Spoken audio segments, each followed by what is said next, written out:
Hello, everybody, and welcome back to another 2024 election prediction. Today, I'm going to be doing an election prediction between former President Donald Trump and Stacey Abrams, the former governor candidate in the state of Georgia. Before I begin, please make sure to go ahead and subscribe to the YouTube channel as me making this video. I am 38 We are 38 subscribers away from 500, which is incredible. I'm in a magic number, so if you have not already subscribed and you're watching this, please do go and consider subscribing to the channel. I really appreciate it. Also, I'd just like to mention, recent developments. I think that just in my political analysis, I guess, the conflict, you could call it the invasion of Russia into Ukraine.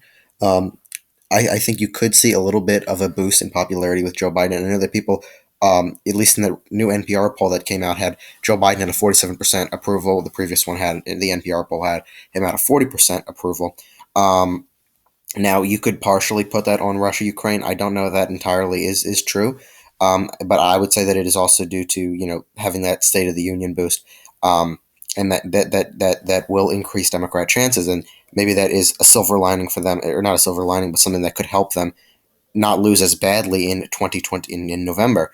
And same with Stacey Abrams. Although Stacey Abrams has had a lot of issues before with her in that classroom, without a mask and all the other children masked, especially Republicans attacking her on that. And then I believe she also made a statement comparing herself to President Zelensky of Ukraine, and Republicans are calling her, kind of a narcissist or whatnot. So I just wanted to talk about really what's happening, what's changing in the politics at the moment with Ukraine, if I think that will happen, have an effect on Democrats' chances in 2022 or in November. I think possibly it could. I think Republicans, if they play this smart, they really have to discuss the failures of what Biden has been doing, and I guess talk about, they have to kind of play that game where Democrats kind of want to, or not just Democrats, but also Republicans. You look at Lindsey Graham, I guess more of the right-wing side of the Republican Party, to talk about like the neocons, neolibs kind of wanting to go to war, and then obviously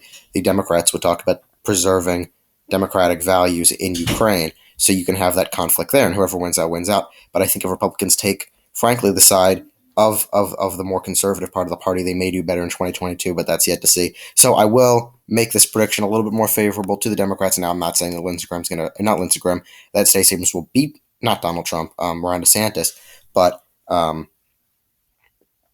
do think that it could get a little bit closer within those margins. And as I always say, I judge my predictions based off the current state of the country. So let's get right into our safe Abrams states. I think California, Washington, Oregon could narrow up. Possibly Illinois would also be safe, as well as Maryland, D.C., Vermont, New York, all safe for Stacey Abrams. I think Stacey Abrams, Hillary Clinton won Oregon by a likely margin. She won Connecticut, New Jersey, Delaware, all by likely margins. You could see them having similar margins with Stacey Abrams. Safe Donald Trump states, these will be the usual 125 electoral votes.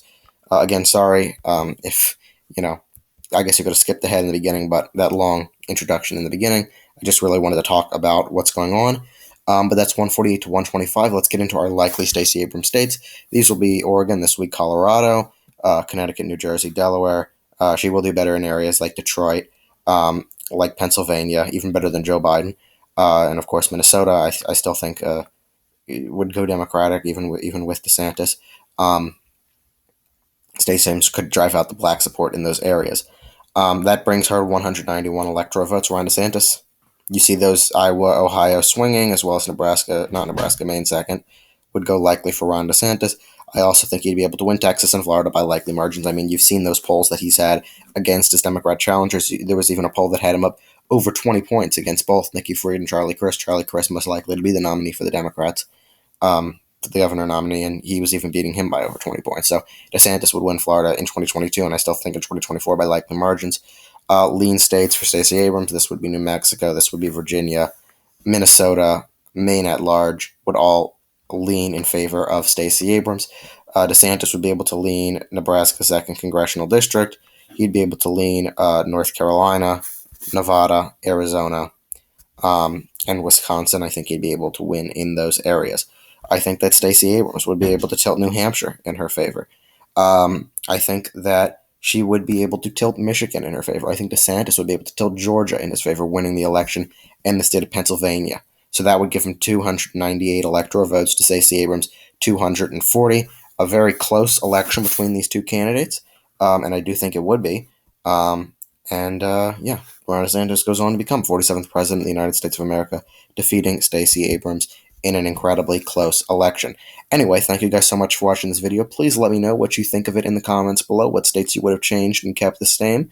Once more, make sure to subscribe to the YouTube channel, and stay tuned for more videos. Have a great day. See you all tomorrow.